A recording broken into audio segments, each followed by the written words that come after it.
بسم اللہ الرحمن الرحیم۔ السلام علیکم۔ آج کے اس ویڈیو میں ہم بیان کریں گے پیغمبر خدا حضرت ادریس علیہ السلام کا واقعہ، تو ویڈیو کو مکمل ضرور دیکھیے گا۔ حضرت ادریس علیہ السلام اللہ تعالیٰ کے تیسرے نبی تھے جو حضرت آدم علیہ السلام اور حضرت شیس علیہ السلام کے بعد نبوت کے جلیل القدر منصب پر فائز ہوئے۔ مورخین کے مطابق آپ علیہ السلام کی ولادت بابل یعنی عراق یا مصر کے شہر منفیس یعنی منف میں ہوئی۔ آپ علیہ السلام کا اصل نام مخنوق تھا، جبکہ قرآن کریم اور احادیث مبارکہ میں آپ علیہ السلام کو ادریس کے نام سے پکارا گیا ہے۔ روایات کے مطابق حضرت ادریس علیہ السلام نے دنیا میں لوگوں کو سب سے پہلے لکھنے پڑھنے اور تعلیم حاصل کرنے کا درس دیا، بلکہ اپنی زندگی کا بیشتر حصہ اسی درس و تبلیغ میں صرف کیا۔ چنانچہ لوگ آپ علیہ السلام کو ادریس یعنی درس دینے والا کہہ کر پکارنے لگے۔ آپ علیہ السلام کا حضرت شیس علیہ السلام کی 5ویں پشت سے تعلق تھا اور آپ علیہ السلام کا شجرہ نسب یوں ہے: ادریس علیہ السلام بن یارد بن مہلائل بن کینن بن انوش بن شیس علیہ السلام بن آدم علیہ السلام۔ حضرت شیس علیہ السلام کا انتقال ہوا تو کچھ عرصے بعد ان کے پیروکار بہت محدود تعداد میں رہ گئے۔ قبیل کی اولاد نے کفر و شرک، بدکاری اور بے حیائی کا بازار گرم کر رکھا تھا۔ زناکاری اور شراب نوشی عام تھی۔ پاکیزہ رشتوں کی پہچان ناپید ہو چکی تھی۔ بتوں کی پوجا اور آگ کی پرستش ہو رہی تھی۔ گویا دنیا پر شیطان اور اس کے حواریوں کا راج تھا۔ حضرت آدم علیہ السلام اور حضرت شیس علیہ السلام کی قائم کردہ شرعی حدود اور احکامات الہی کو پامال کیا جا رہا تھا، اور یہی وہ وقت تھا کہ جب اللہ جل شانہ نے اس بگڑی قوم میں ایک نبی مبعوث کرنے کا فیصلہ کیا، اور اس عظیم منصب کے لیے حضرت شیس علیہ السلام کی نسل سے حضرت ادریس علیہ السلام کا انتخاب فرمایا۔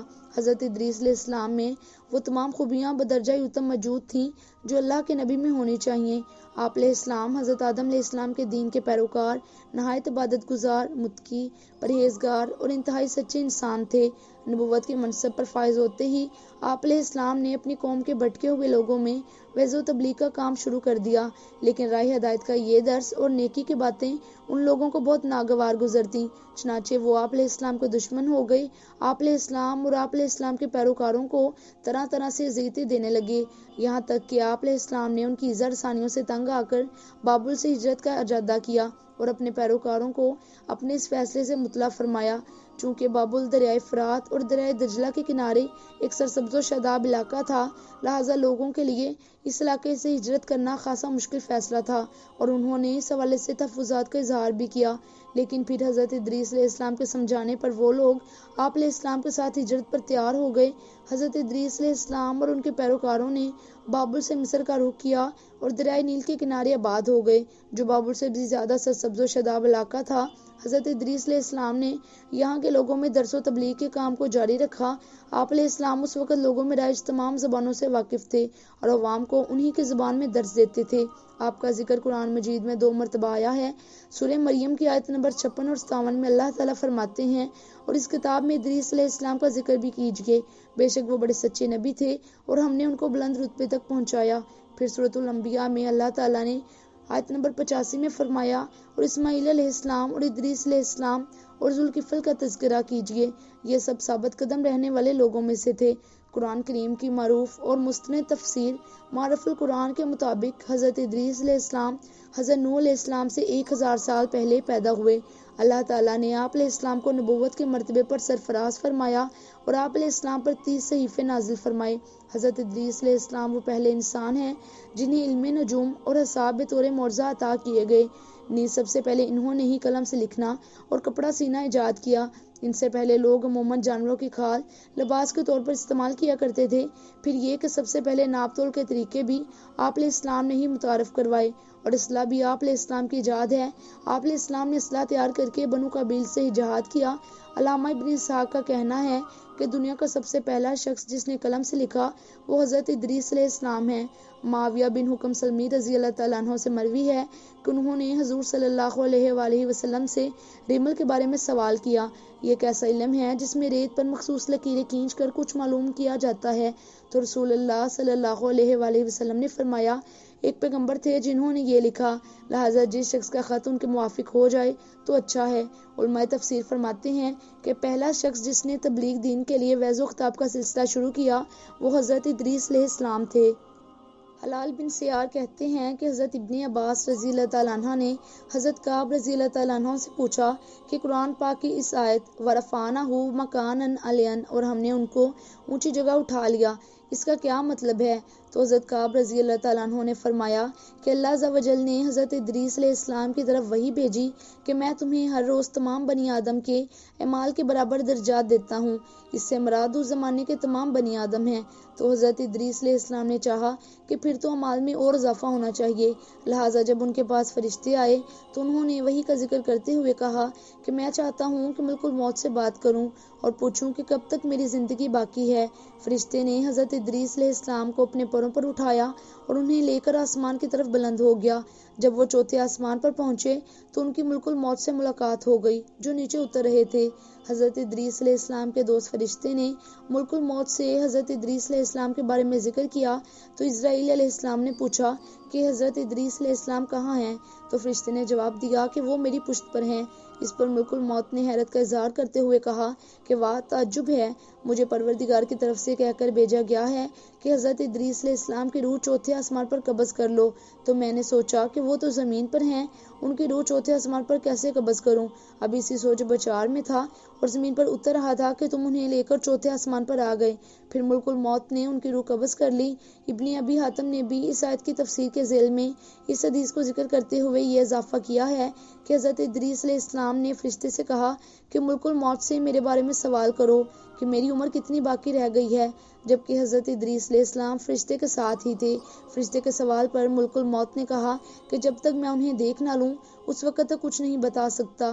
پھر ملک الموت نے حضرت ادریس علیہ السلام کو دیکھ لیا تو فرشتے سے کہا کہ آپ مجھ سے اس شخص کے بارے میں سوال کر رہے ہیں جس کی زندگی پلک جھپکنے سے زیادہ نہیں رہی۔ پھر فرشتے نے پر کے نیچے حضرت ادریس علیہ السلام کو دیکھا تو ان کی وفات ہو چکی تھی۔ روضۃ الاصفیاء کے مصنف تحریر کرتے ہیں کہ حضرت ادریس علیہ السلام کثرت سے اللہ تعالیٰ کی حمد و ثنا اور عبادت میں مصروف رہتے تھے اور فرشتوں میں نہایت محبت اور عقیدت و احترام کی نظروں سے دیکھے جاتے تھے۔ فرشتے ان کے پاس آتے اور ان کی صحبت میں بیٹھا کرتے تھے۔ چنانچہ ایک مرتبہ حضرت اسرائیل علیہ السلام بھی اللہ تعالیٰ سے اجازت لے کر آئے اور انسانی شکل میں بہت دیر تک ان کی صحبت میں حاضر رہے۔ حضرت ادریس علیہ السلام کو جب معلوم ہوا کہ یہ کوئی انسان نہیں بلکہ اسرائیل علیہ السلام ہیں اور روح قبض کرنے کی خدمت پر مامور ہیں، تو آپ علیہ السلام نے ان سے فرمایا کہ میرا دل چاہتا ہے کہ تم مجھے موت کا ذائقہ چکھاؤ۔ اس پر حضرت اسرائیل علیہ السلام نے اللہ تعالیٰ کی اجازت سے ان کی روح نکالی اور پھر واپس کر دی۔ اس کے بعد حضرت ادریس علیہ السلام نے ان سے فرمایا کہ میرا دل چاہتا ہے کہ میں جنت اور دوزخ دیکھوں۔ چنانچہ حضرت اسرائیل علیہ السلام نے اللہ تعالیٰ سے اجازت لے کر انہیں دوزخ دکھائی۔ وہ دوزخ دیکھ کر جنت میں آئے اور بہت دیر تک وہاں کے مناظر دیکھتے رہے۔ آخر حضرت اسرائیل علیہ السلام نے عرض کیا کہ اب واپس تشریف لے چلیے، مگر حضرت ادریس علیہ السلام نے جواب میں کہا کہ جب تک جنت و دوزخ کو پیدا کرنے والا مجھے یہاں سے جانے کا حکم نہیں دے گا میں اس وقت تک یہاں سے نہیں جاؤں گا۔ چنانچہ اللہ تعالیٰ نے ایک فرشتے کو مقرر فرمایا کہ وہ ان کے درمیان فیصلہ کر دے۔ حضرت اسرائیل علیہ السلام نے اس فرشتے کو پوری صورتحال بتائی۔ پھر حضرت ادریس علیہ السلام نے فرمایا میں قانون خداوندی کے مطابق موت کا ذائقہ چکھ چکا ہوں اور اب جنت میں آ گیا ہوں، چونکہ حق اللہ تعالیٰ نے فرمایا ہے، یعنی ہم تم کو اس سے نہیں نکال لیں گے، لہٰذا میں یہاں سے نہیں جانا چاہتا۔ حضرت کعب احبار کی روایت ہے کہ فرشتے نے اللہ تعالیٰ کے حکم سے فیصلہ کیا کہ اچھا، آپ علیہ السلام چھٹے آسمان پر رہیے اور فرشتوں کے ساتھ عبادت کیجیے۔ چنانچہ حضرت ادریس علیہ السلام چھٹے آسمان پر فرشتوں کے ساتھ عبادت میں مشغول رہتے ہیں۔ اس سلسلے میں متفق علیہ حدیث یہ ہے کہ حضرت ادریس علیہ السلام چوتھے آسمان پر ہیں۔ مجاہد رحمۃ اللہ علیہ اور دیگر بہت سے علماء کرام کا یہی قول ہے کہ حضرت زہری رحمۃ اللہ علیہ نے بھی حضرت انس رضی اللہ تعالیٰ عنہ سے مروی معراج کی حدیث نقل کی ہے کہ جب نبی کریم صلی اللہ علیہ وآلہ وسلم معراج کی رات چوتھے آسمان پر پہنچے تو وہاں آپ صلی اللہ علیہ وآلہ وسلم کی ملاقات حضرت ادریس علیہ السلام سے ہوئی، جنہوں نے حضور صلی اللہ علیہ وآلہ وسلم کو دیکھ کر فرمایا مرحبا صالح بھائی اور صالح نبی صلی اللہ علیہ وآلہ وسلم۔ حضرت ادریس علیہ السلام کی زندگی میں دو چیزیں بہت نمایاں ہیں، ایک وعظ و تبلیغ اور دوسری اعلی قبیل کے ساتھ جہاد۔ چونکہ انہیں وعظ و تبلیغ میں ملکہ حاصل تھا، چنانچہ ان کی پہلی کوشش یہی رہی کہ وعظ و نصیحت سے اعلی قبیل راہ راست پر آ جائیں اور دنیا برائیوں سے پاک ہو کر ایک اللہ کی عبادت کرنے لگ جائے، لیکن شیطان نے ان لوگوں کی پوری طرح اپنی گرفت میں لے لیا تھا۔ جب آپ علیہ السلام ان سے اللہ کی وحدانیت کی بات کرتے، ایک اللہ کو عبادت کی نصیحت کرتے اور برائیوں کو چھوڑنے کی تلقین کرتے تو یہ باتیں ان لوگوں کو بڑی ناگوار گزرتی اور وہ آگ بگولا ہو کر انہیں اذیتیں دیتے، تمسخر اڑاتے اور پتھر مارتے۔ دراصل یہ ایک طویل عرصے تک شیطان کے زیر اثر رہ کر شرک و کفر اور برائیوں کے دلدل میں گردن تک دھنس چکے تھے۔ دنیا واضح طور پر دو گروہوں میں تقسیم ہو چکی تھی، ایک شیطان کے پیروکار اور دوسرے اللہ رب العزت کے ماننے والے۔ حضرت ادریس علیہ السلام اس صورتحال پر بڑے دل گرفتہ اور پریشان حال رہا کرتے تھے۔ آپ علیہ السلام نے لاکھ کوشش کی کہ کسی طرح تبلیغ کے ذریعے ان لوگوں کو راہ راست پر لایا جا سکے، لیکن جب کوئی صورتحال نظر نہ آئی تو انہوں نے اللہ تعالیٰ کے حکم سے ان لوگوں کے خلاف جہاد کا فیصلہ کیا۔ انہوں نے اللہ اور اس کے پیغمبر پر ایمان رکھنے والے نوجوانوں کی ایک جماعت کے ساتھ اعلی قبیل کے ساتھ جہاد کیا، جس میں اللہ تعالیٰ نے انہیں کامیابی عطا فرمائی اور بہت سے لوگ دینی حق کی جانب راغب ہو گئے۔ تو یہ تھی ہماری آج کی ویڈیو۔ آئی ہوپ کہ آپ کو ویڈیو پسند آئی ہوگی۔ ویڈیو اچھی لگی تو چینل کو ضرور سبسکرائب کریں اور ساتھ ہی بیل کو ہٹ کر کے نوٹیفیکیشنز کو آل پہ کلک کر دیں تاکہ اس طرح کی مزید ویڈیوز سب سے پہلے آپ کو مل سکیں۔ اگلی ویڈیو تک اللہ حافظ۔